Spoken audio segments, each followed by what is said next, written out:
James, I wanted to talk to you, both because I want to hear your background, because how you got into where you are today, but also I want to, of course, talk about your experience and thoughts and around virtual fire training. But how did you get into the first thought of having, I'm going to build a VR system to do fire training? When did that thought into your mind? So I guess, I'm a third generation volunteer myself. I grew up on a Sunday going for a ride with Dad in the truck to truck checks when I was probably 4 years old. And, funnily enough, we're not allowed to take our kids on the fire trucks anymore. Oh, you're not? You can't? No, we can't take civilians on a real call, you mean then? And not at all. Why? Anyway, that's another Australia and UK has the most bizarre overreactions to everything. I don't know what's in your culture that makes you. It's UK. So anyway, my dad's a collector of antique fire trucks now and takes kids everywhere. So we make up for it that way. So no, that's too bad. I mean, that's yeah. Yeah. So look, I grew up. My dad, we have sort of firefighting competitions here in Australia, which are a bit unique. We push the old fire carts down a running track and climb ladders and hit targets with 64 hoses and sort of couplings and skills and all that sort of stuff. So I grew up doing that.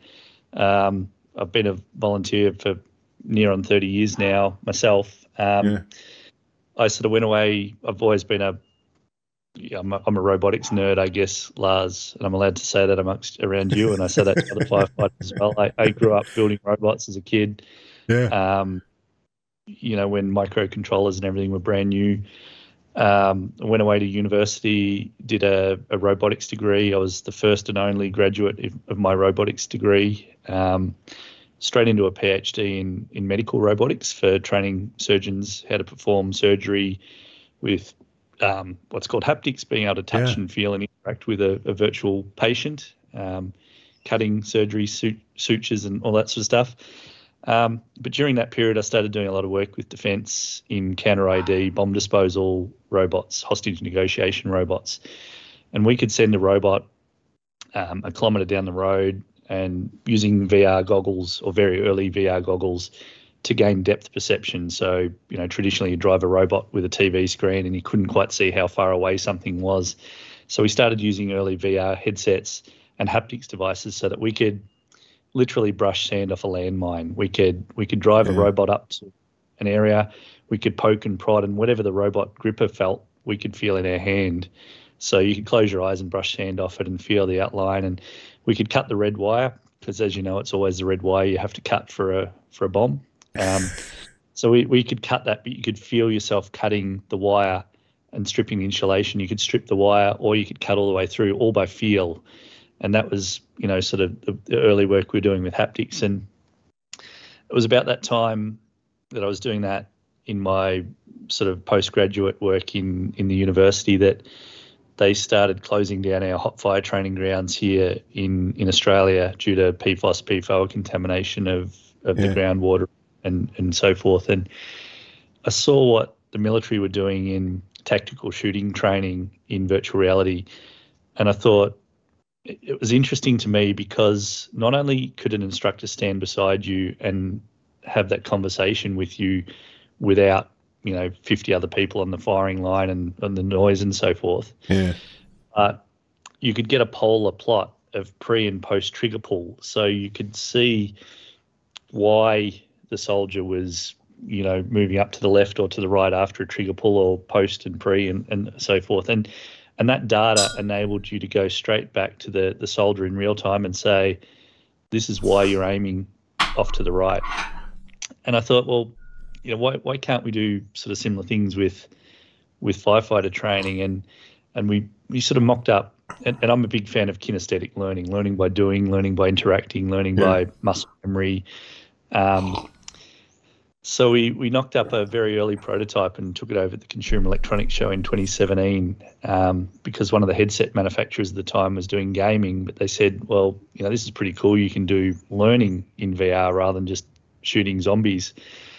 So we sort of went viral in the firefighting nerd community, I'll say again, and we hit about 1.6 million YouTube hits in a week.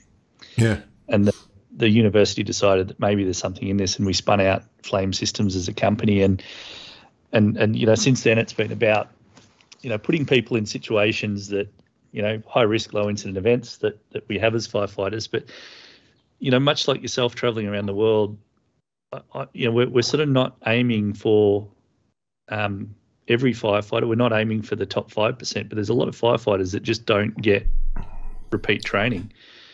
If I looked at my service, I've probably got 2.5 pages of courses that I've done over my career, did a course on a day, and I'm qualified. I'm qualified for life, if I did a course. Skills maintenance, you have to wear a BA every 6 months. And I'm not sure what it is in your service, Lars. How often do you have to wear an SCBA? Well, there's no requirement for where we have to do 2 hot fire trainings and 2 cold fire trainings every year to be a firefighter for Sweden. And so hot ones would be it's not doesn't have to say that it has to be live fire. It can only be hot, but it's generally interpreted as there has to be live fire, at least propane. And you'll know more about this than me with the work you've been doing, but I would suggest that that's probably more than 95% of firefighters around the world. Probably more than 99% of firefighters around the world have to do to maintain competency. Yeah. But yeah, as I said, for me, it's not about training the top 1% of skills. It's about the 95% of skills that, a lot of firefighters around the world just don't get, just even basic things like radio etiquette and, where to stand when opening a door, and just the fundamentals of firefightership that we've sort of tried to create in an environment that we can give people a cause and effect of if they did the wrong thing, what can happen. And so over here, a lot of our training grounds are now gas-fired. The vast majority of our training grounds are gas-fired, which means our firefighters are graduating without exposure to, real heat, real smoke. They're getting to their first jobs and sort of saying and standing back because they're just not used to the smoke. Yeah. And what we're trying to do is just give people something better than what we've got now as part of a blended learning. And people that do what you do traditionally, Lars, talk about what we do as dangerous because it's going to replace what you do. By no means do we try to replace hot fire, but we're finding that firefighters just aren't getting hot fire at all. And, I've spoken to a few people that are quite violently against virtual immersive training. And I say, imagine, how many people can you train in a hot fire training ground annually? Imagine if we could take the expertise of people like yourself and some of the other leading experts of fire behaviour modelling and then extrapolate that out so that we could get thousands of people training a day using the same courseware and repeatable and safe and carcinogenic free and all that sort of stuff. And fundamentally, that's what we're trying to do. And then from there, it's about trying to capture that knowledge about what people are doing and what mistakes people are making, and feeding that back into the organisations and saying you've got a problem with this demographic because they're making mistakes. They're too high above the ground, or they're opening the door. They're not looking at where the hinges are. They're opening the door on the wrong side and putting themselves at risk, or they're not recognising the signs of smoke explosion or flashover, precursors to flashover and things like that. Imagine if we could put you in 100 or 10 times and you make a mistake 10 times in a row, but the 11th time you're better. And then we'll see you again in 3 months or 6 months. And we hope that you might only make one mistake. And that way we can see that continuation of learning. And I guess that's probably what gets me out of bed, at least, is to try and create as much awareness that skills fade is significant around the world. And I mean, I'm sure you look at what happens in America, right, and how many people are killed on the training ground, let alone the fire ground. And, trying to get away and show people the consequences of actions, structural collapse, things like that you can't really show.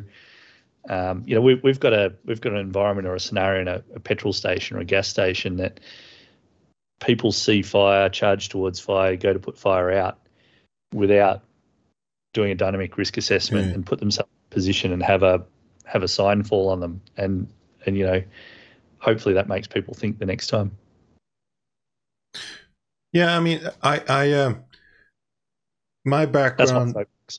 Yeah, no, but it's my background coming from that, doing fire training. I wouldn't say I was against digital training. Going back, I just didn't see that it was the fidelity was good enough. So for me, it was always, but live fire is better. So why would you use something that's inferior? Yeah. So that's where I started, and maybe at the beginning there was only basically 2D or XVR and rescue sim and these kind of softwares, which are fantastic tools, and still is, of course, for I would say for officer training, for doing scenarios, doing size up and all those things. Great softwares. Too hard to run. That's, I think, the main problem, which many digital systems are. But anyway, they have at least for me, if I were the fire chief of a department or a school, they would definitely be an integral part of how I would do command training, because the same as with VR, we got to get to. You can train on things that you can never ever do in a training field. You can never create that visual cue of what's going to happen. An ammonia tanker crashes into a Boeing 747 on top of a LPG, kindergarten. China recently, right? The LPG tanker. Oh yeah, that's crazy. Yeah. No, it as you mean. So those kind of simulations, I started, recognizing this is a need for, but I never did. I wasn't interested in doing training for officers. I was like stuck on firefighter training.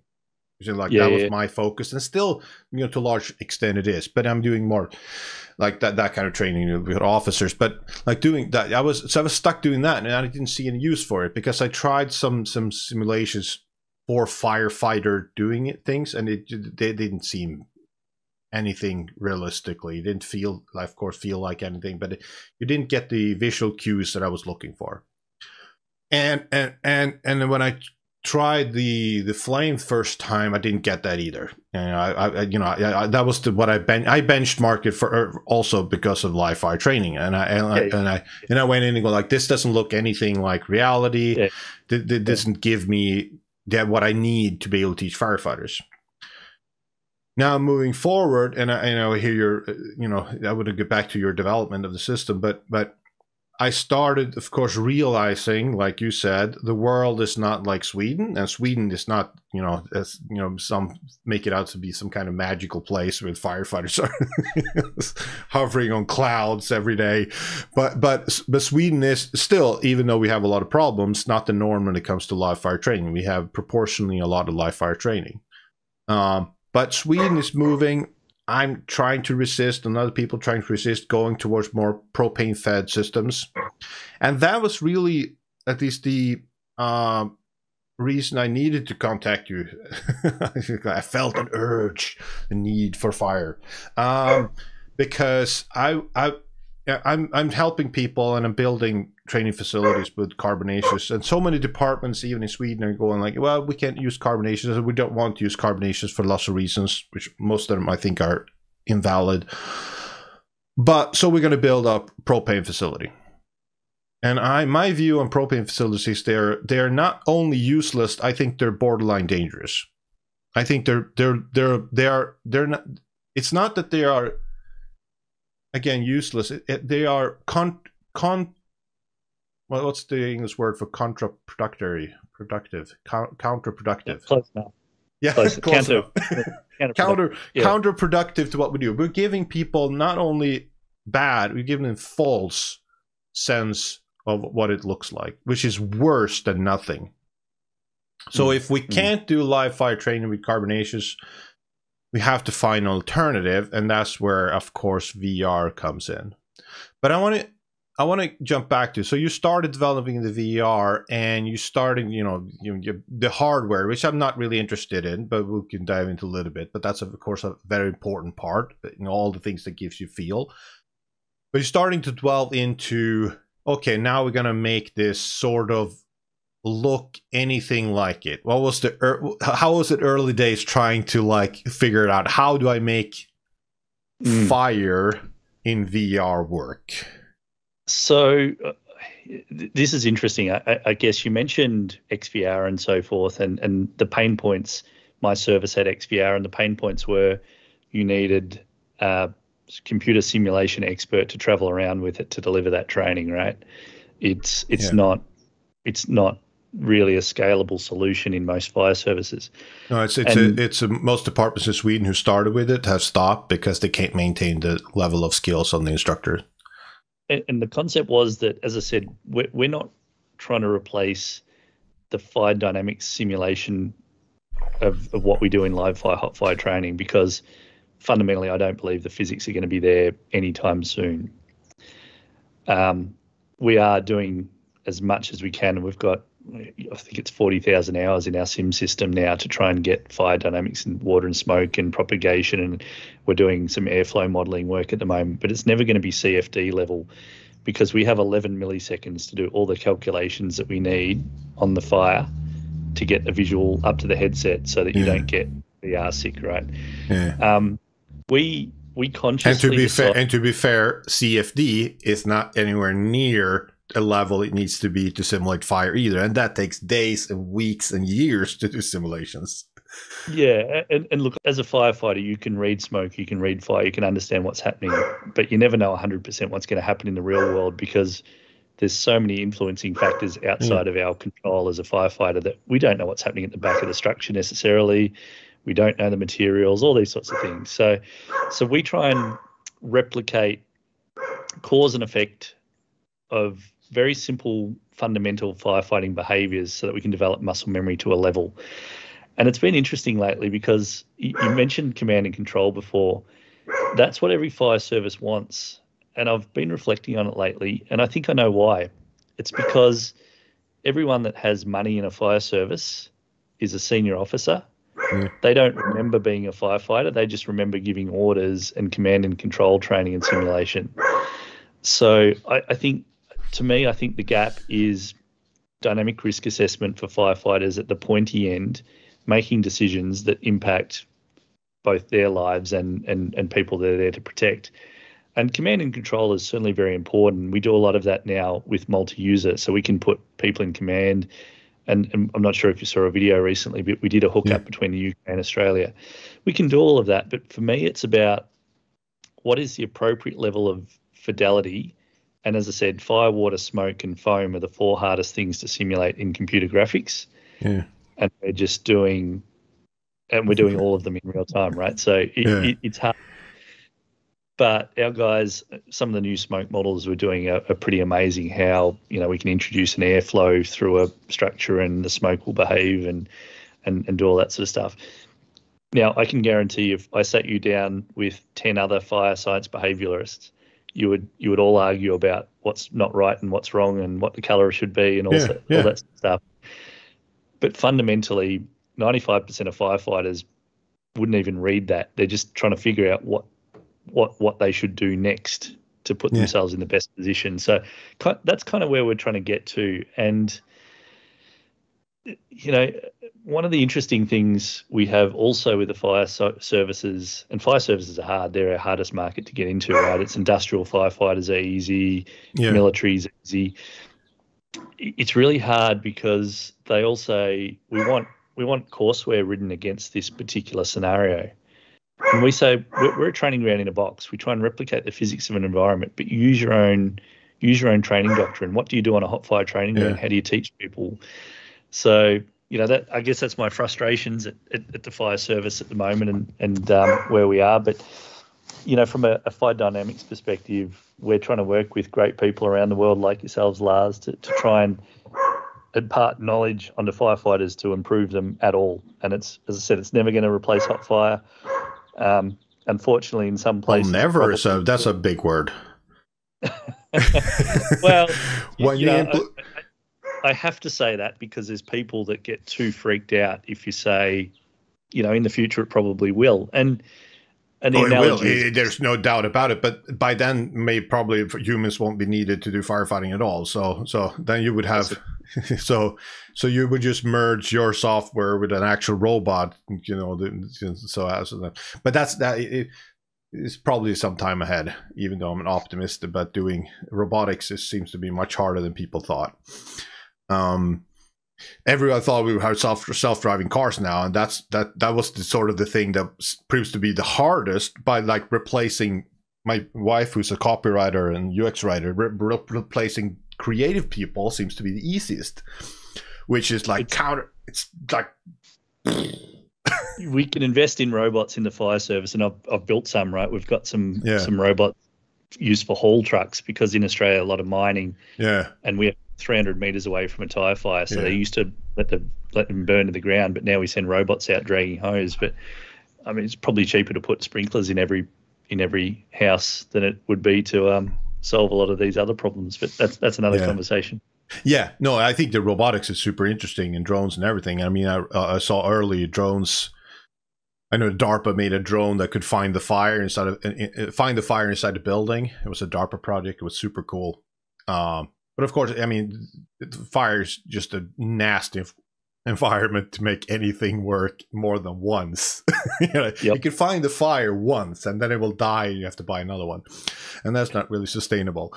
No, but it's definitely got a future.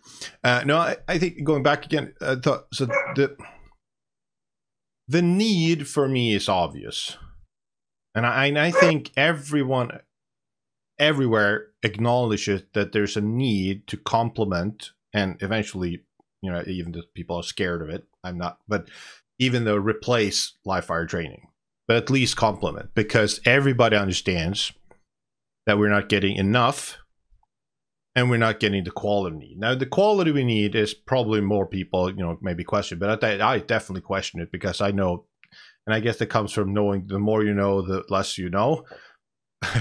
I understand how much we are bastardizing fire training in containers and so on. We're creating the wrong impressions, even if we do live fire training, because we're restricted by anything from cost to just physics and health and everything. So we have to complement training somehow to get volume, to build muscle memory and everything. So my first objection was the one you just said. When I looked at it, it doesn't look real and it doesn't work real. The physics isn't there in the system when I looked at it, and the visuals aren't really there. It just, this is not smoke. These are balls of gray spheres going above my head. It doesn't look real. And I understand, knowing I'm not at all a computer expert, but I understand, how to, I've sat enough with Blender and other softwares to sort of roughly understand how like physics modeling is works in that sense, not in real time, but to understand like how do you sort of have to scale modeling. You can't have too many bits and pieces. You have to reduce the amount of bits and pieces you have. So spheres seems to work. You just have to be more computation. You make the spheres smaller and smaller, and eventually you have an atom. We're not there yet. But anyway, while you're talking, I'm going to flick through a few things and show you what we're doing in the meantime. So can you see my screen? Yeah. So you keep talking. I'm just going to flick through some of what we're doing. Okay, cool. Yeah, no. So that was the first thing that got me, was that limitation of what things look like. But when I when I changed, at least, I don't know if it's better or worse. I hope it's for the better. I realized those limitations in what people have access to in terms of live fire training, but also the quality, like I said. And then I started seeing, your developments in, like here, we don't have exactly balls anymore. It actually looks like fire. It actually looks more like, white smoke, dark smoke. Now we're getting into a visual where, this actually can at some extent be much more realistic than a training fire, because we can create fires that are not just in a corner. We can have fires in multiple locations. Of course, the scenario could be much better, like you show here from a Navy vessel. Around it, it does look like a house. It looks like a ship or whatever it might be. We can simulate hazards, and there could be an actual hazard, that we can't simulate, explosions and so on, that we can't do in training fields. So you can do all of those things. Still, the problem was for me, how do we make sure that when I do something, the action versus the reaction of the software? That was and still is my biggest issue with all these softwares. Because if we have a visual, let's say you create that initial visual of a scenario of that fire and smoke you have, and you do something, and that what you do don't match what happens in reality, then we have, of course, some kind of mismatch between the expectation and what we want it to happen. And that's where I want to talk to you about, like, how was when you started doing, like, for instance, if you go into a room and start spraying water, how do you think about how to solve that problem? Because a lot of softwares like XVR is built on the instructor controlling what happens. If the firefighter does X, something happens, or there's some kind of trigger point. If they start spraying water through a window, that fire will go out regardless of how they do it. There's there's an if-then tree and so on. How was your thought process, and how has that evolved in how do we try to at least map action towards outcome inside a building, for instance? Yeah, now I can hear you. I'm just trying to bring up a video showing you where we started a few years ago. So just let me show. I'll share a few things as I'm going through. So, we discretize, and this is sort of a wildfire simulation where, we can show the back end physics about how the fire spreads, and you can see, it's a bit hard to see, but in the middle of the screen there's an arrow showing the wind direction. And we can change intensity, and we can change wind direction in real time. And you'll see, just flick through a little bit, you'll see the fire spread. Let's see, it burns out the fuel source. We're going to change it to a northerly wind soon. Now it's northerly. You'll see the fire change and so forth. So, we try and build everything on physics systems. So we're not instructor driven in our fire behavior at all. It is based on the fuel types and so forth. So I'm just going to try and flick through. This is my folder of everything, and everyone has one of these folders, right? But the folder you're gonna, organize when you get more time. Right. One day, you can't rush these things, right? So, effectively, I'm going to turn off the audio. Really what we're doing is, do your 360, understand your risks in your environment. You can obviously move around if you've got physically enough space, but, things like we've got, people say there's no one home, right? No car in the driveway. And then you do a 360 and there's food on the barbecue. If you look through a window, you'll see a TV on, things like that. Just that those little subtle cues, ask people what time of the day is it. And they'll look at the smart ones will look at the shadow on the ground and understand the time and all that sort of stuff. I'm just flicking through a little bit, working with the number 2, bit of water on the door, spray, get some steam happening. Where you're going to stand to open this door. Trust me, our firefighter now has gloves and BA. Open the door, let smoke out. That creates a neutral plane. If you look around, I'm not sure if he does in this one. And you can see the different tactics and techniques about whether you're putting too much water in, just a little bit of mist, using your thermal camera, just the fundamental type stuff that we're looking for repeatability in between the more traditional types of firefighter training that you do. Let me flick through a little bit. I'm trying to find the actual physics work that we did. This is an interesting one. We're doing a little bit of work in the aviation sector around foam behavior and being able to bounce and roll and lob foam effectively. So in this instance, you can sort of see how the physics system's working in the background, where we're applying the foam surface and it's running down under the seat of the fire. And you can see there that it's what's called voxelize everything. So it's a 3D pixel effectively, but every piece of fuel in our scene has a material type, off-gassing. It understands its moisture content. You'll get reignition if you cool something down below its ignition point. It might go out, but it might reignite. That type of thing. Yeah, it's super cool. Trying to get water bouncing properly. So that's not there. How water flows on the ground. It might be this one. It's amazing how many conversations we have with different people about what colour water is too. People will tell us it's wrong and then go outside and say, oh, actually, no, it kind of makes sense. It's blue. No. Yeah. Being able to bounce water off walls and get it to get to the surface. I don't think it's this one either. Okay, so it's going to run. So, traditionally you can see where the water is hitting with the blue there. Yeah. But then you'll see where it ends up as the physics model takes into account, the water propagation through an environment, especially if you lob it through windows and so forth as well. So you'll get it bouncing and running along the roof a little bit, and then it'll fall down and suppress on the ground effectively as well. Did this make when you all started doing with the water mapping studies and so on? Was that something you? Yeah. We try and use as much data as we can, obviously, Lars, and we did some burns over in California and captured some real data around heat maps and so forth. And once again, it's not real physics, because real physics can't run at the update rates. No. So we have to gamify it a little bit, but we're trying to get as much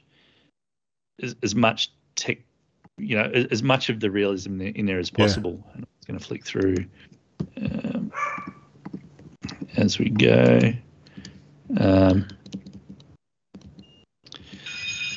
You can do some really interesting things. And as I said, no one's happy with this fire yet. That's continually evolving, and certainly the smoke is too. But as I said, compared to where we came 3 years ago, it's like miles ahead. I mean, again, you also have to take it into account that, like, what's the alternative? That's what you always have to have in mind. Yeah. I'm still trying to find. That's my daughter. So, hello. Are your kids, Lars? 7 and 2, or soon to be 8 and 3. So they're. So you're busy then. Yes, and they're both very talkative. So, me and my wife. I took my wife and my kids to different places this morning, and we had like 5 seconds in the car where it was quiet for some reason. Me and my wife look at each other, go like, "That was 5 seconds of magic," because it's never quiet. Oh, sorry. This is modeling of a fire on the ground, and you're going to look at change of conditions and smoke behavior and all that sort of thing. And you can see, on the left is where we were, and on the right is where we are, and it's continually changing, and how water flows. So what would you say are the big? Is it still? I mean, hardware is still, of course, evolving in VR. I got the Meta Quest 3 now. Yep. Which is a very cool headset. I had, the last one I had was the HP Reverb 2. Yep. But I'm going. Right now, I live in an apartment, and I'm gonna, hopefully get to a house in some type, and I'm gonna go back to Flight Sim, which is I really enjoy, and I hope to buy a really good VR. But you understand when you start doing VR how much hardware is a limitation factor, also in processing power and everything. Are you doing? You have a talk a little bit about hardware and the limitations in what you're trying to do is with modeling. Is it a software problem? Is it a hardware problem? Is it both? Yes. Look, we're certainly constrained by compute power. Yeah. We use game engines to build what we do, and the problem is everyone in the field everyone says to us, oh, I saw. You look at something like Avengers or the Marvel movies, and the fire looks amazing, and you say, yeah, but every frame took 24 hours to process. We've got 11 milliseconds, right? And they're not interacting with anything in real time. We've got infinite variables. So we use I won't say it's a high-end PC, because once again we have to make a system that's firefighter proof and robust and can travel around and set up. And so we use a relatively sort of mid to high-end gaming computer effectively. And then probably we've changed a lot since what you probably saw last, in that we have a Vive headset, but it's standalone. So you can wear a BA on your back or not, but it transmits wirelessly to the headset, and we can display the visuals in there. And once again, we use a HTC Vive because it's enterprise, swappable batteries, cleanable, everything's sort of robust enough. And we've sort of designed it so it's modular as well. So now we have things like a radio on your chest and a torch that you can turn on and off, and radios that communicate with others or capture voice transcripts. Because, as I said, for us, it's not just about the firefight. It's about what was the situation report you gave? What was what we'd call a word back? What messaging did you give to your command? How effective was that? Was that against your SOPs? Did you call for the appropriate resources or whatever it is? But from a compute power, that's continually improving. And look, to the other thing, right? We've got our developers. I think we've got about 14 developers now, right? It's expensive too, right? So a lot of our constraint is that we have to sell our equipment now to be able to fund the future of development and fund. It's been great that we've got so many early adopters that are funding and getting the updates to the software that's improving their experiences, because the more people we have using our system, the more we can invest back in and continue to do. But I thought this was a video I was looking for before, Lars. This is probably about 2 years old now, but it shows fundamentally how our system works. So we've got a crib there in the middle. That's a 3D array of what we call voxels that are we've lit on fire, right? And we've got some exposure there that also has more fuel, that has timber, that has the characteristics of timber from a physics system, and then we've got a sphere above that's made of, can't remember, it was something. But as we start the simulation, you can see there that I'll push pause. The fire is impacting the fuel above it. You can see that some of these voxels are changing color, and that color represents, the heat intensity that's been imparted from the energy of the fire below. And at some point, they'll reach the ignition temperature of that particular part of the fuel, and then you get that sort of runaway effectively. And then we sort of combine that with and I'll sneak forward a little bit, smoke propagation, and this was our earlier fire models, but fundamentally you've got your off-gassing, and that's represented. We turn, the visuals on to show what that represents effectively in the environment, to show that off-gassing is expanding, hitting the roof and coming down and forming that neutral plane and so forth. And then at some point, that ignites and you get into a flashover type situation, right? And we're assuming a closed environment here. Obviously see the walls. And then our suppressant system is a very similar system, because we have to rely on the interactions between sort of known objects, and we use spheres to represent various components of water and how it's applied. And as I said, this is 2 years ago, so it's evolved a lot since then. But as we apply water into that environment, it's obviously converting to steam at 1700 to 1 and expanding, and that's having a cooling effect. And you see how that interacts with the rest of the physics that's happening in the space. You can cool a part of the fuel, and you'll see that the temperature of those voxels reduces. And for us, then it just becomes about fidelity. The more power we get, the more efficient we get in our algorithms, and the more we push it onto the GPU, the more we can do in real time. and then the rest is easy, right? So fundamentally, that's what we do. So if I'm an instructor and I'm building a scenario that I want, if I end up in a scenario where I build I build a house and I build a fire, or at least where the fire is going to start, and I put firefighters outside and the models start working, and I'm not happy with the models, is there like a way to tweak the scenarios as they progress? Yeah. So, I mean, this is a great question, and we've sort of stuck at what we haven't gone down the path of the XVR type model yet, in that we don't let people, organizations on the ground build their own models effectively. And the reason for that is because we tweak the system so much to get the optimized capability out of them that there's not a lot of room left on the compute power for people to just drop different things in. What we do have though is the ability to inject things, and we call it an inject system. So we introduce things like, you might change the airflow, you might introduce a flashover, you might simple things like you might have a child call out. So we introduce variability in the environment by that.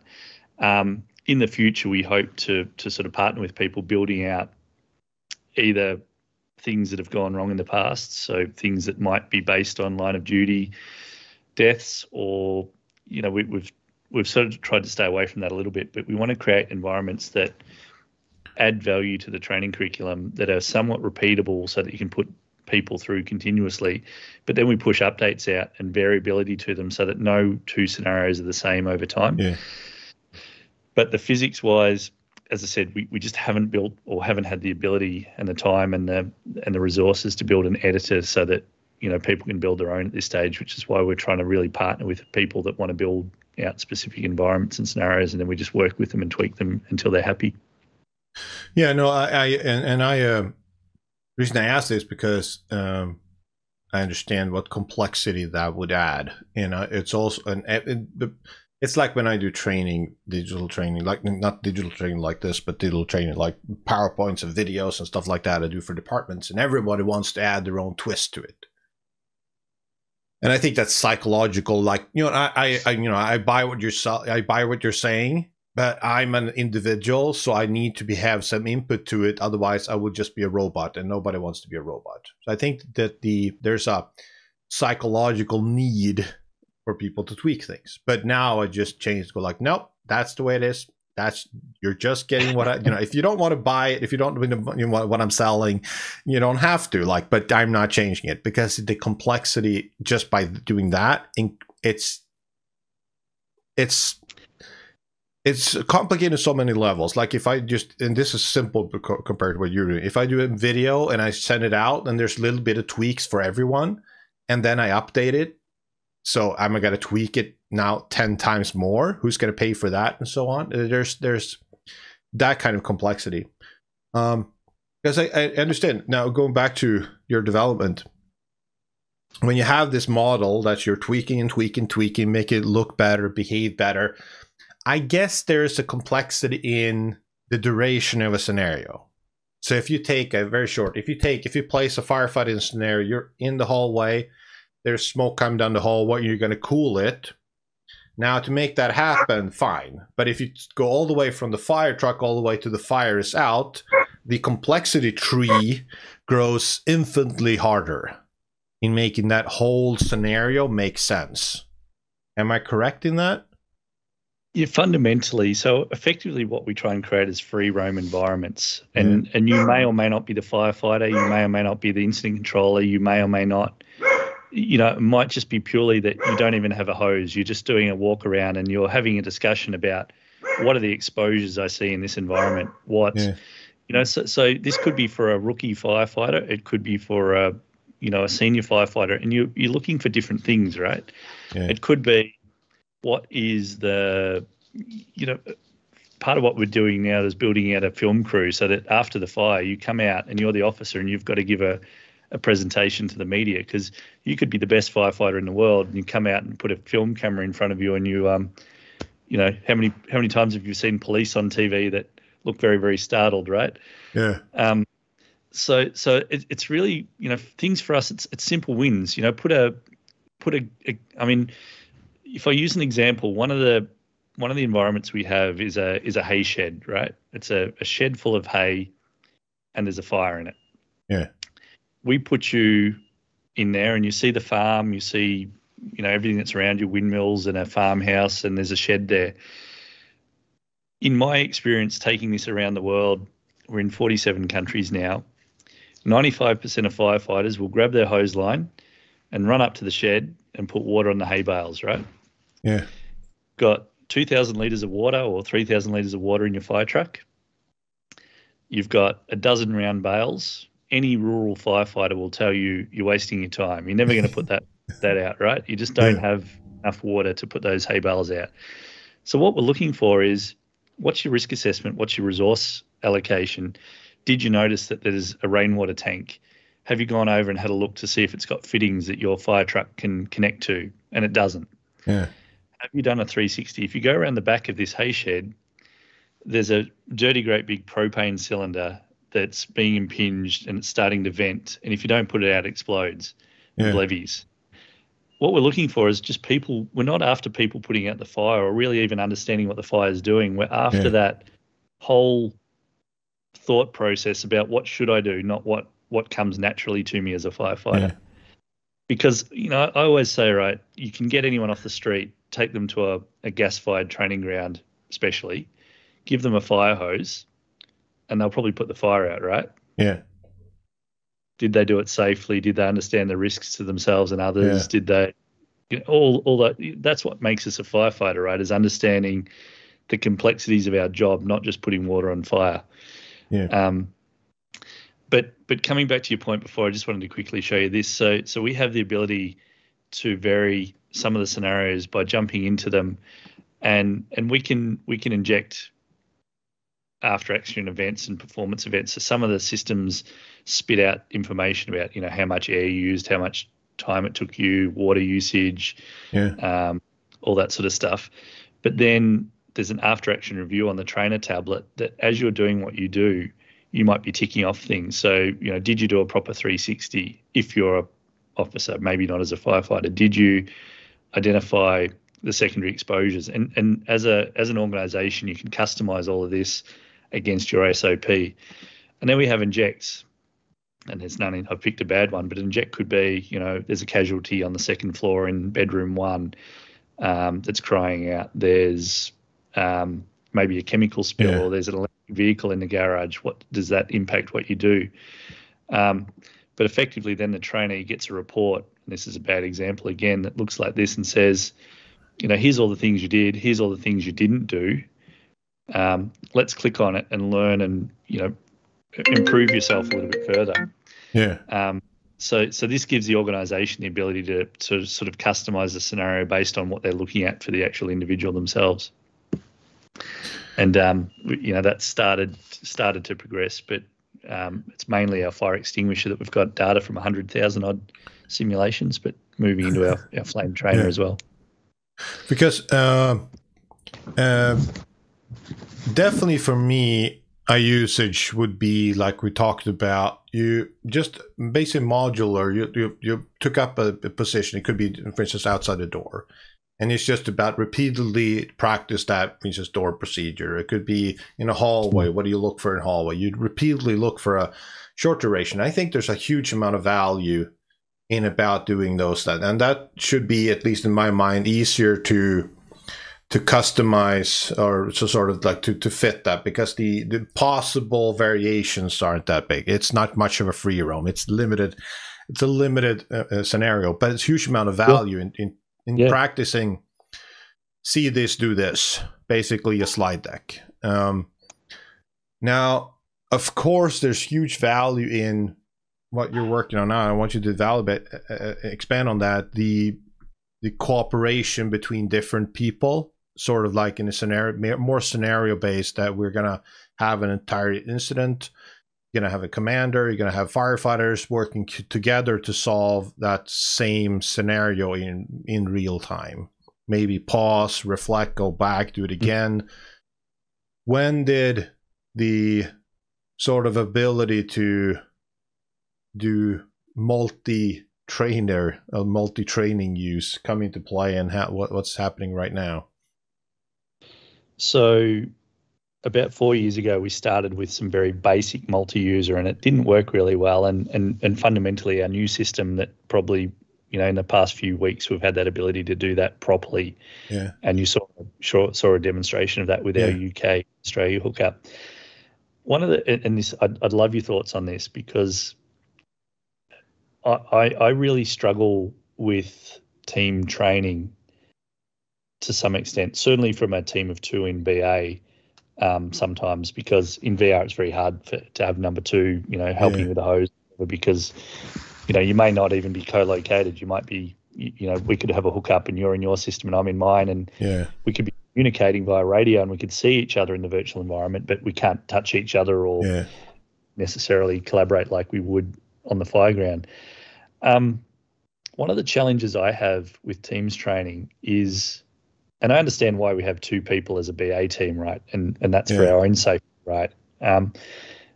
But from a training perspective, is that the best use of an instructor's time when you've got an instructor and 3 or 4 people? Or is it better one-on-one? And I honestly don't know the right answer to this.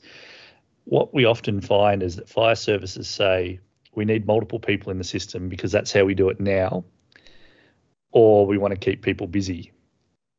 And I'm trying to understand the actual learning outcomes of teams training. Can you, as an instructor, keep an eye on 5 people and deliver and impart learning outcomes for them? Or are 4 people role playing, doing their job on the radio and so forth, and you're really instructing one individual?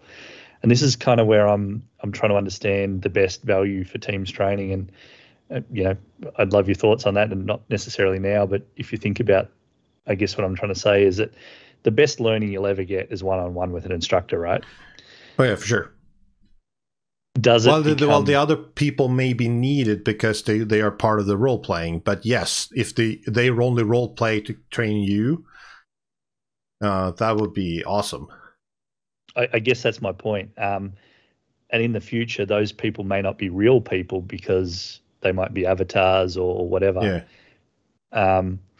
No, I think that would be much better. It would be much better to have them as avatars and real trainers.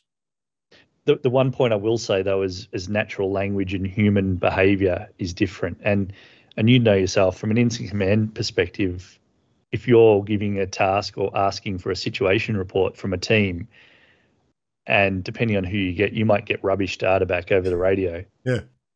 And you will change your behavior. You might ignore it and assume, or you might ask them again until you get the information you need.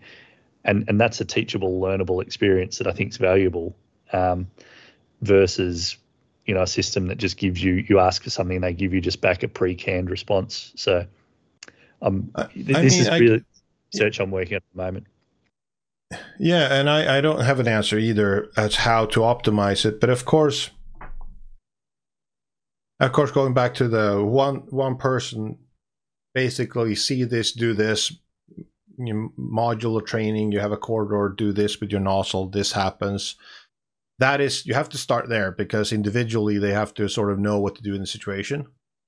Again, like I said, avatars, because if we take away the money side, to have the other people in the scenario, whether they are avatars or people playing avatars, basically, they're playing a role to do something to provoke a response. It could either be a good radio report, could be a bad radio report, and see what the trainee are doing. If you get this radio report, you're supposed to do this. If you get a bad one, you need to clarify. Of course, that would be the best for the trainer, because they're getting to train on the things you want to train. But to do that in reality is probably, for 99.9% of all fire departments, it's not possible, because it would require 5 trainers to train 1 student, and that, of course, that ratio have never existed in the human. It's like you have to be an astronaut or something to have that support system around you. So that's not possible, but it would be possible if we make them digital. So you can respond to digital people that make, your pre-recorded voice messages, or maybe AI recorded. Gets response. Yeah. Yeah, so that would be possible. It's one of the advantages with digital. We can create those things more cost effective than having humans doing it, because all command training around the world probably has some kind of, they use Sim Studio or whatever, and they have humans basically act as a counterpart. Again, the only drawback with that, one of the drawbacks with that is, of course, money. They cost money to have that amount of trainers, and usually on many systems it's the other students who act in role play against the officers doing the training, for instance. And that works sometimes, it doesn't work sometimes, because some students are horrible as the role playing part, and there's tons of problems there too. So it's not obvious that that's even better than having a digital one that you can pre-program to do certain things.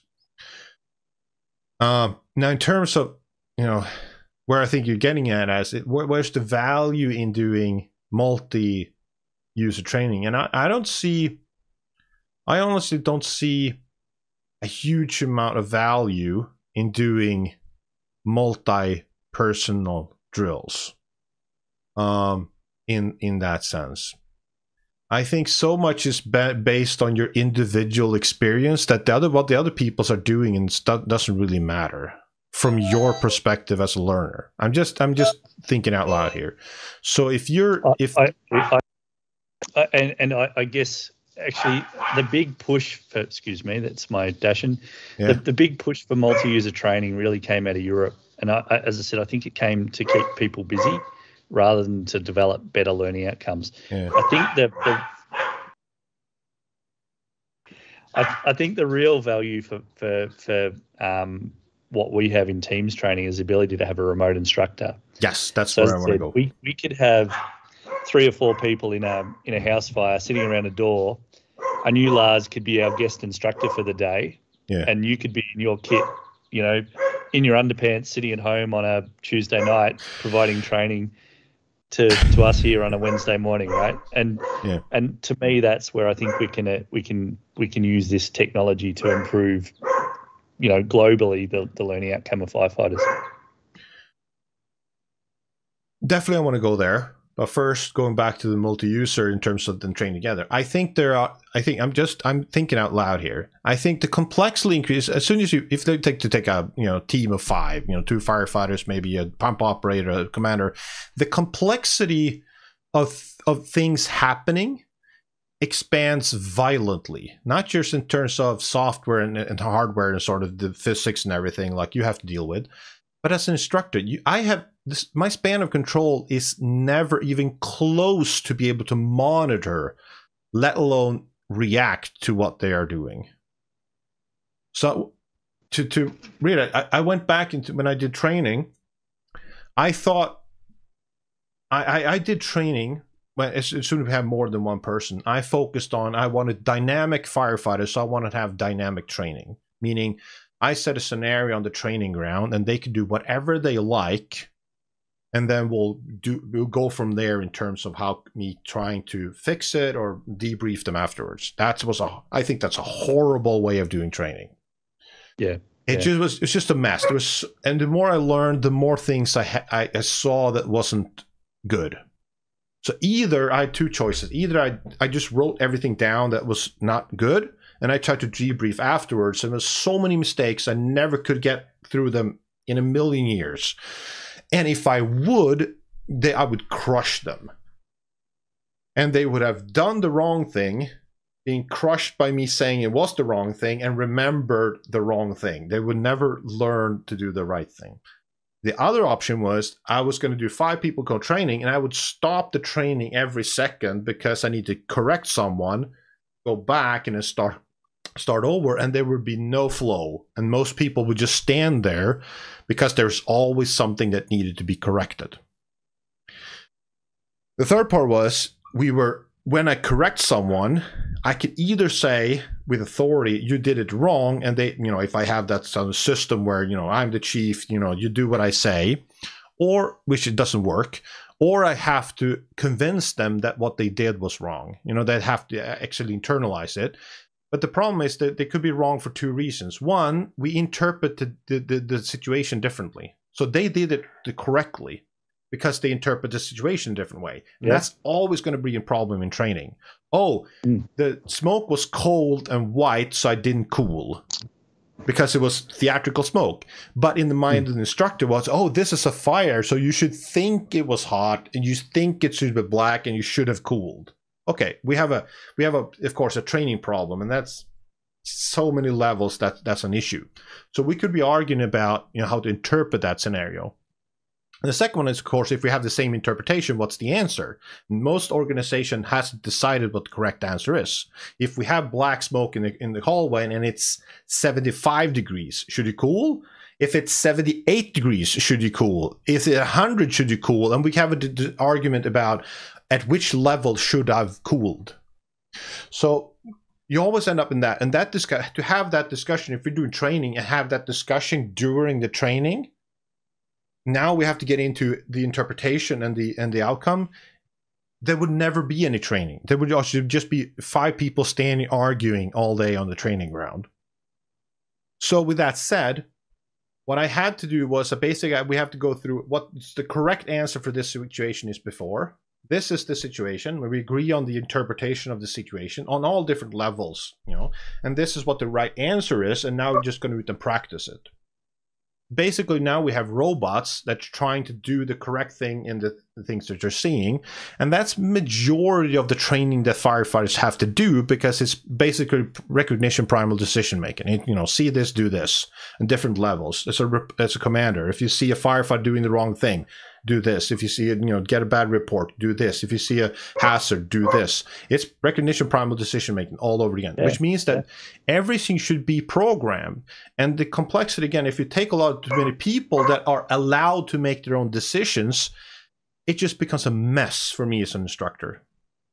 So that's why having the ability to have digital avatars that are cheaper to train, to be able to react to that single individual in that moment, and just an instructor remotely, we're going to get to that just perfectly, to give them coaching for that would just be so much better than having one instructor for 5 students. Yeah. If we take away the cost issue.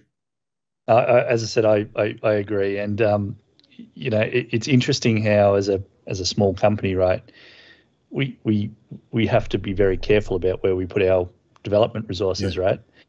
And you know, it's very easy to go down a path based on what everyone's asking us for.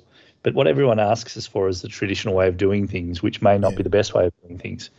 And sometimes we're trying to educate about the art of the possible and really approach it from a learning angle. And so many instructors, and as I said, the people with the decision-making power haven't been there for so long that you know, there's so many assumptions in what they're making, I guess.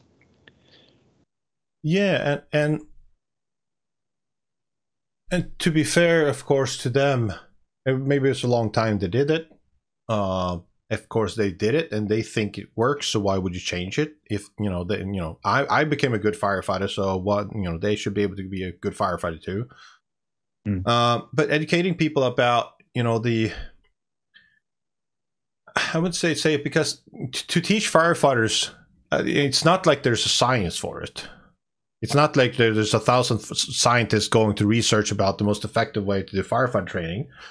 So it is experience based. It's people doing it, and there's not a lot of experience because most instructors don't do it for a very long time. Yeah. You become a firefighter, you get pushed into training a lot of times. You have to do this, or who's not saying no.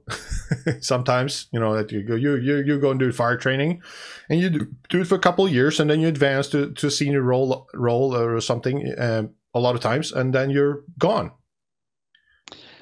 And look, we certainly don't want to get into pre-canned response. We need people that think for themselves too. I mean, the two most dangerous things that come to mind, and we can talk about firefighter stories for forever, obviously, Lars, and over a beer one day. One was in America, speaking to a engineer. I said, what do you do? He said, I sit in this seat, and when I get to a structure fire, I get out of the truck, I put a ladder up, I climb on the roof, and I cut a hole. Oh, yeah, fine. What happens if it's already ventilated? He looks at me, he says, I get out of my truck, I go up, put a ladder up, cut a hole beside the other hole. What if it's fully ventilated? And it just didn't compute. That this is my job, this is what I do. Yeah. And the other one was, as I said, and this is, I'm glad you can appreciate this, because your training is by far night and day better than, as I said, 99% of other fire services around the world. Working with our Navy, they see hot fire training once every couple of years in a gas-fired prop. Yeah. Gas cooling is king. They're just taught to gas cool everything, including in an open-air structure. They're gas cooling. I'm like, what are you doing? I'm gas cooling. Why? There's no gas. Yeah, but that's what we do. But they did a pre-workup on a ship, right? And this is a ship just about to go to sea, and they're dry hose line. They go in, they crouch on the floor in a position that if they cracked open the hose, they'd be on their back just with the nozzle reaction force. Yeah.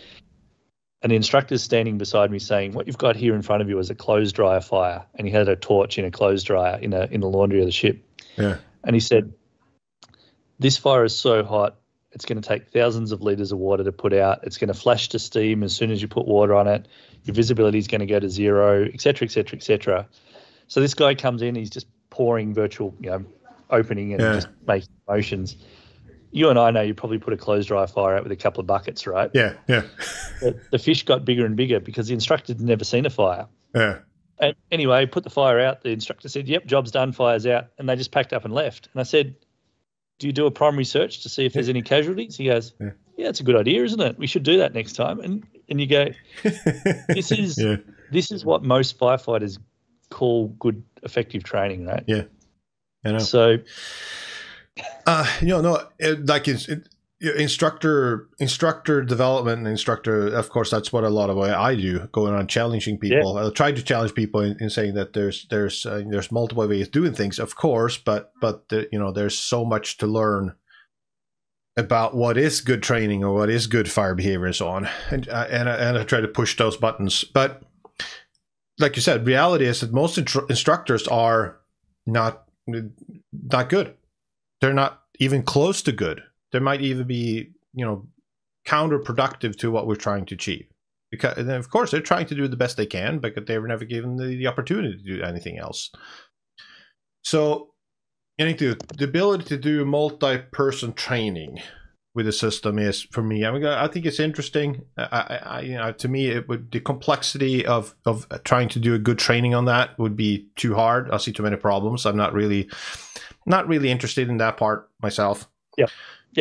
Maybe I could see individual, like having two people, maybe like having the firefighter, and for us we have the door operator, to have them collaborate, because they don't see each other, they don't touch each other, but they can, one standing at the door doing assessment, and the other one person inside operating the rollers. Yeah, sure, maybe they could work together, or maybe the officer and the firefighter, and they work together, sort of on perspective, sort of that limited two-person training. Sure, see some value definitely in that. But the remote instructor, that's where the game changer is. Because I think that most departments are struggling with the few instructors they have, how to maximize their valuable time, using exactly what's in here, rather than have them driving to places to do training, setting up shop. If I can send, like, and Australia is crazy with distances, but we can also, you send the training, whatever it could be. It could just be VR goggles, so it could be just a video, but even better, the whole system. Say you set it up, these instructions, and we will have remote training. The trainer will do remote training on this, because it will, over weeks or days, whatever it might be, could just rotate.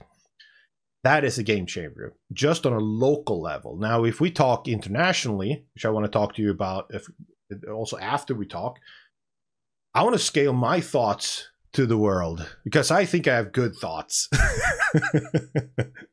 I'm hopefully humble enough to challenge them, but I'm confident enough that I want to spread them.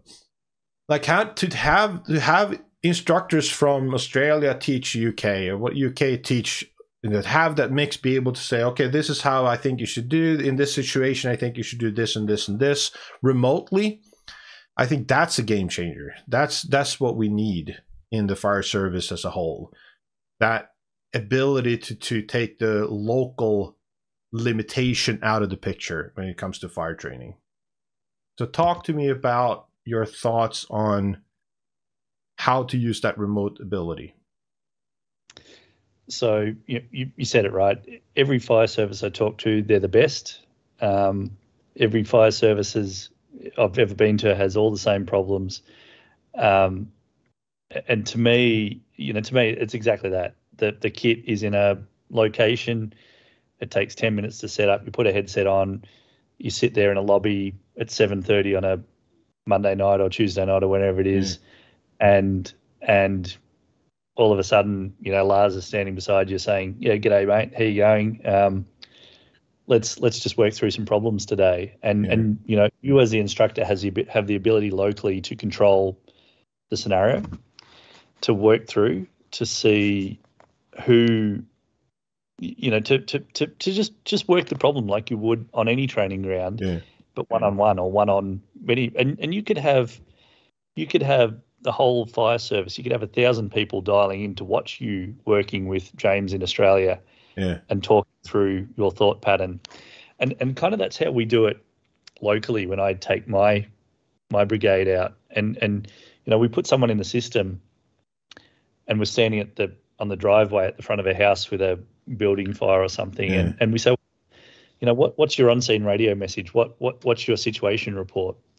And the person in the kit will have a look around and give the radio message, and then we push pause and we say, what's everyone else think? And this is that sort of global learning opportunity where, hot fire is it's hard to push pause on a container burn, right? We could say, well, bang, pause. What's the smoke showing us? Or what risks can you see in this scene? And I'll give my response in the system and look around, and then we push pause and say, well, in the social media, who else has got some thoughts on this? And it's pretty dangerous on social media asking firefighters what's right and what's wrong, I guess. But I ask people a lot of questions anymore. I just don't debate them. I just go, okay. Yeah. I learned the pussification of the fire service is my favourite comment to date. I'm not quite sure what that means, but so that's I guess how we're I not see being it. Badass fire dragon slayers anymore. We're just keeper, we're safety pussies. If you don't breathe real smoke, you're not a real firefighter. So to me, I guess that's how I see it being used. Is it's a resource that goes out and about around, as you mentioned before. You have instructors that dial in, providing subsets of training in particular areas, and then you go from there. So where do you think? So if we have, of course, you're working on getting the physics better and the visuality of that one, and that's come a long way since 2017. Which is good. So I'm just going to get better, which is awesome. And you're working on the hardware. Of course, we haven't talked about the hardware in terms of the vest and the hose and everything, but that gives you, of course, the feel of being, and it helps with the immersiveness tremendously. I would say that is definitely not necessary. I don't think that's not the game chat. I would be the VR headset. I think is of course the most important piece to get that immersiveness and sort of be able to look around and get that sort of feel for where you are. Just the VR headset and the remote capability, and just the remote capability, and of course the ability for the students to control it somehow, and the nozzle definitely helps. That is the key features. The nozzle, the vest, and the BA, it's just, to me, nice add-ons to sort of have with the immersiveness, and it makes the training more fun, more fidelity, makes it more, haptic sort of everything haptic feedback and everything to build that muscle memory. So you're building on that and creating that remote feature to be able to, as an instructor, stand training on the scenario side. Now, if the student starts doing something, let's say, what are my options? Let's say this. If the students are in a hallway and they're shooting water through the hallway and there's smoke coming and it's starting to cool, let's say as an instructor, I'm happy with the student's behavior, but I'm not happy with how the visuals of the fire is responding. Do I have any options then to change that, or do I have to go to students and say, okay, well, in reality, I don't think that would happen. I think it would be sort of like this. Yeah. Can I do that? So, short answer at the moment, not really. Long answer, that's something we're working towards to try and get right. And this is where we need people like yourselves, Lars, to sort of sit down and go through a few scenarios with us. And this is where I'd love to get a kid in front of you and start looking at these sorts of things, because one of the problems we have, right, is the ability for an instructor to do stuff that isn't real as well, right? Yeah. So in the past, we've had the ability to scale up and scale down the fire intensity and change its behavior. And then what we found is that, you know, instructors were just doing that for the sake of doing it. And you know, people putting a lot of water on a fire and it wasn't going out, or vice versa or something, because they just wanted to make it difficult for Lars because he was a pain to me last week or whatever or something. and you go, am I learning what should be happening? And it's a tricky thing because obviously the physics isn't 100%, but changing the dynamics of it means that you need to have a skilled person like yourself. And someone like you doing that is fine. The vast majority of people doing it aren't you, though, if that makes sense. Yeah, no, and I should say that I would do all the right thing. I think that, well, from a commercial perspective, I would surely understand that people would at least perceive themselves to be better if they can change a lot of things. Yeah. But from a pedagogical perspective, but then you're also, okay, who's going to decide what the right behavior is or the right action is? I mean, you end up with a dictatorship of I'm be the boss of deciding what the fire would do in this scenario, what the water would do in this scenario, and that's of course hard. And I don't know if there's a liability for you also if you build a system that dictates that this is how the water fire is going to behave in firefight training, and then, you know, someone get hurt. Are you up for liabilities?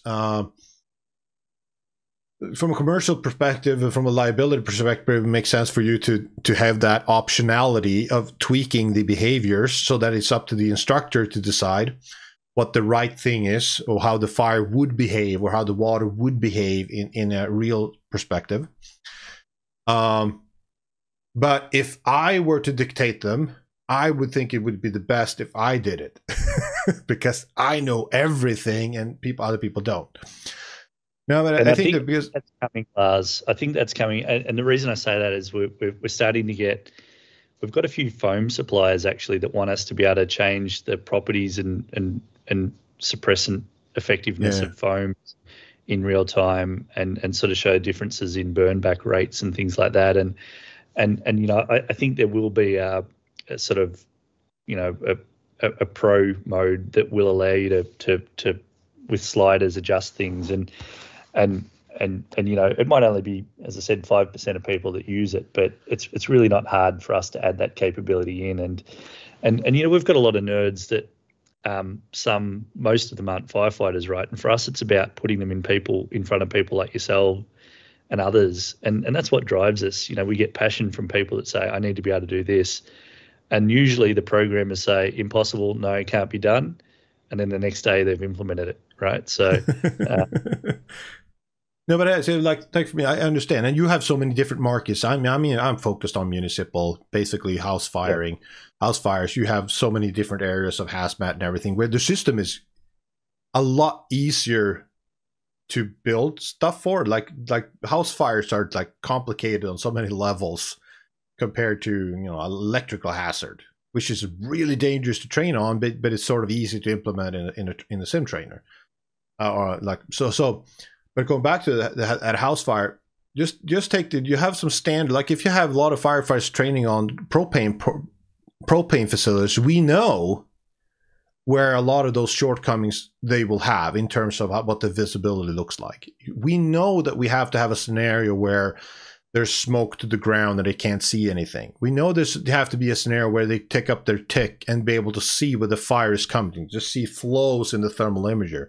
And those kinds of sort of small scenarios that you go, okay, now we've gone through the fire behavior, maybe there's some scale models if the fire instructor is any good. They've done models about fire behavior, maybe and then they go into the to the propane facility, maybe do some drills, go back out and do, okay, so this is the sim trainer showing you how it would look like and why you need to behave in a certain way, and maybe then go into the propane facility again. Maybe you can offset. I'm not even sure you can, but that's at least better because we've shown them what the problems are with the propane facility, what you will not see, and everything, than actually doing it. I would prefer not to do the propane at all. I would just skip that. I would just, in that case, do the scale model houses and then do the sim trainer, because otherwise you're just building false sense of images in your head. But to be able to do those short visualizations, now if they are short enough in scenario length, like it's just a corridor, show you a certain thing in a corridor of flow, maybe that is easy to have different versions of for different tastes. Yes. Yeah, okay, this is if you with a tick, without a tick. This is with a, if you do straight stream cooling, if you do fog cooling, and you have different physics to replicate that, what would happen if you do certain things. So you kind of minimize the scenario to be able to allow for more variability in terms of because you are going to have, if you believe in fog cooling as the right answer in that scenario, and maybe the physics is able to replicate how at least some of the airflows change between a straight stream and fog. But we don't even know in reality what those are, so that your system would be accurately reflecting on all the variability with steam and fog. Probably not. So there's taste to it. And that taste probably have to show itself in the scenarios that you're using for at least the instructor to be happy with the outcome they're creating. And it doesn't mean that the instructor is right, but at least they're happy. You need to be happy, and you need the instructors to be right. So where do you think in 5 years, where's your roadmap? Where do you think the system, both hardware and featureware and software, where do you think you are in 5 years? Look, I think 5 years we'll be starting to move towards ubiquitous headsets. So a lot of people are going to have headsets. Yeah. I think compute power and probably cloud-based computing will mean we can push some fairly high-end graphics capability into a low-cost headset. So the price to adopt a system like ours will come down considerably. I think, and as I said, firefighting industry is hard to get funding to do what we do. So we're sort of bootstrapping, and fundamentally our biggest seller at the moment is fire extinguisher training. Because more people do it. But where I see us in the future is having a team of people that are really challenging the current thinking around learning, how we learn, how we retain information, and how skills fade, how quickly skills fade happens.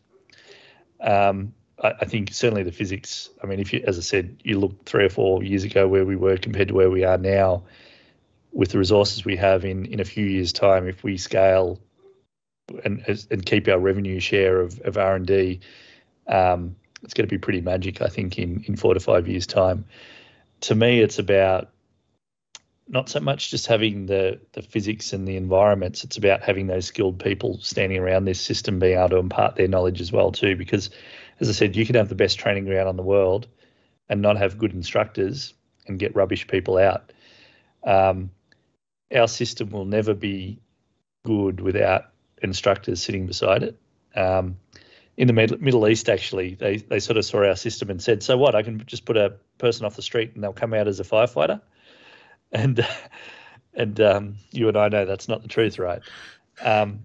So for me, it's about, I guess, partnering with people that are smarter than I am to develop the learnings that are going to make a difference for firefighters. As I said, I'm not a firefighting expert. I'm a firefighter. But, there's a million people out there smarter than I am that can tell us what we need to do better. And we need to surround ourselves with those people and get them involved in the project. Well, I think from our perspective, I think you have definitely the future ahead of you. I don't see why digital fire training wouldn't be not just a part, but maybe the biggest part of that aspect of fire training. I mean, again, running around with fire trucks and everything, that's fairly inexpensive and safe and so on. But doing firefighting and challenging the scenarios and everything, I don't see.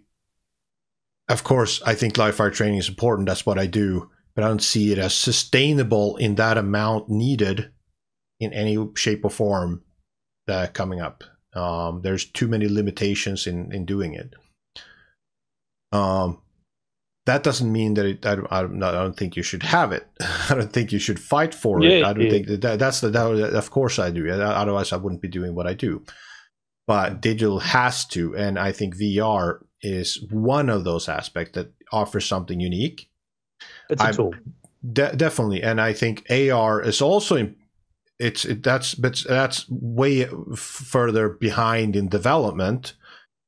But I assume that you will look at what that developing is offering too, and maybe what can you do with AR that you can't do with VR, which is, of course, you can blend reality with VR, which has its benefits. But that's probably 5-10 years away before getting into the position you were in 2017, maybe even. I think that's probably within a 5-year period too, to be honest. And we're starting to do some work and once again, it works well in spaces like the Navy environment where you are actually on your ship, and we can light a fire on your ship and show you a neutral plane and open a door or a hatch and see the fire coming out at you and deciding what your course of action is. But trust me, we are working on that as well. Yeah, I would assume that at least, if not intentionally working on, at least closely monitoring it, because that is it. Like I would see a huge benefit for that in going into, also for municipal, going into a training building, be able to have the same thing. You overlay smoke and fire on that.